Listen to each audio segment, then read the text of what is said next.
but I was been working on this project the last couple of years before I left town. I was working on that, where we used to live thing. Yeah, so explain that in a little more detail.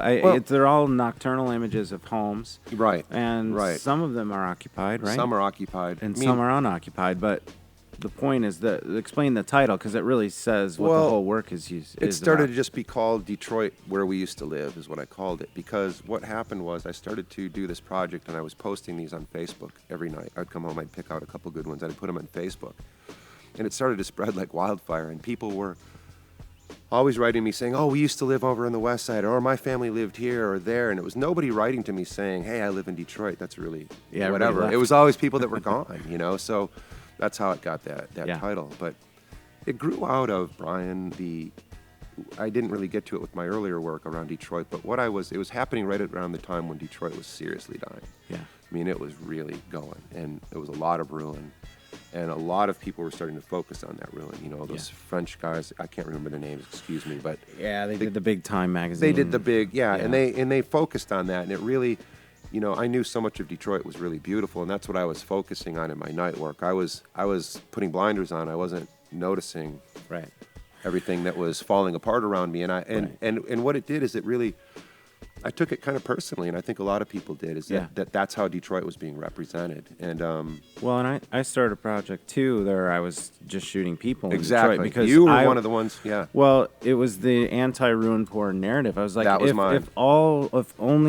If photographers only pump out a decay narrative, an abandonment narrative, the world, that's the only thing the world is going to think of Detroit. Exactly. And that's what the world thought of it. I would travel around and I'd talk to people and they'd say, oh, you're from Detroit? And they'd see an Andrew Moore photograph and they'd say, oh, that's the place where trees grow out of homes. It's like, well, there's a couple of them, but there's a lot more to it than that. And I'm not saying that Detroit isn't deserving of the... it imploded. It definitely did. It freaking imploded. It was a scary place. It free fell as hard as a city can fall. And I don't mean scary as a place where you can get hurt, but it was just scary to see a big American city fall that hard and have... I mean, I lived there all my life, so, my whole life has been living in a dying city, and that's what that project... Yeah. One of them was fighting against that feeling. Yeah. The other one that I started 20 years later, the Detroit Where We Used to Live, came out of a shot I did at the Boblo boat at night. Yeah. And it struck me that everybody of a certain age living in this area, from here to Toledo to Toronto, had been on that boat. Yeah. And I was on that boat as a kid. Yeah. And that's when and here's this abandoned ghost ship out there, and that's when it hit me that's the way to photograph Detroit. Yeah. I couldn't have my blinders on anymore, but I could photograph it with reverence. Yeah, for sure. And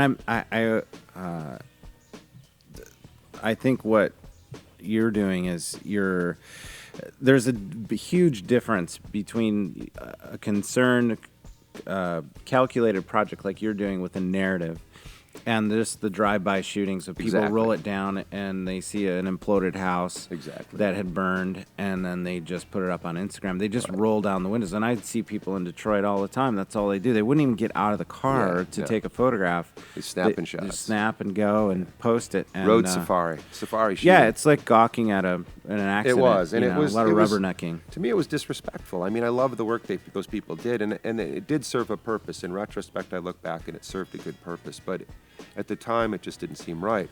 So that's what that project did. I mean, I had a lot of friends come to me saying, we're seeing all this stuff from Detroit. You used to shoot Detroit. Why aren't you shooting Detroit anymore? Right. And it was because I'd lost kind of hope, you know what I mean? Yeah. Well, then this happened, and I started to get really interested in it again. And then I saw in that photograph. Digital you shot those digital. Yeah. And that was the time I was shifting over to digital as well.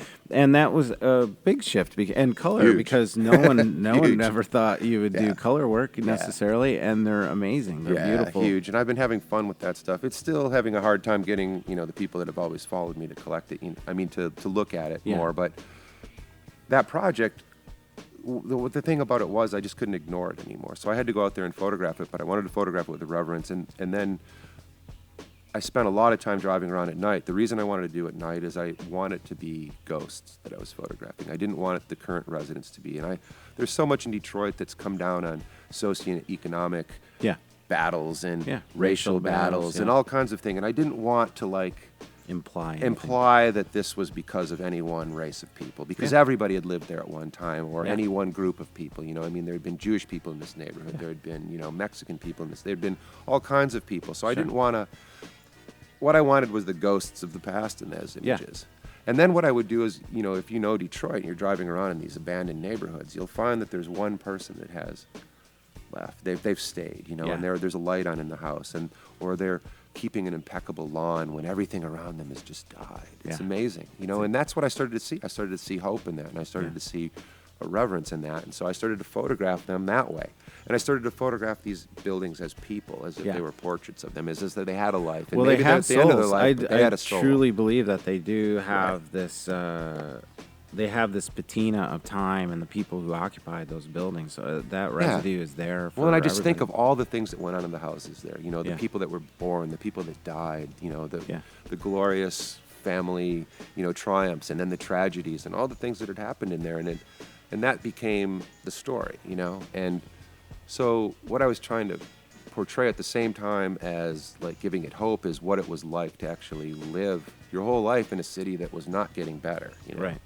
And it ended up being what it was, and I loved it.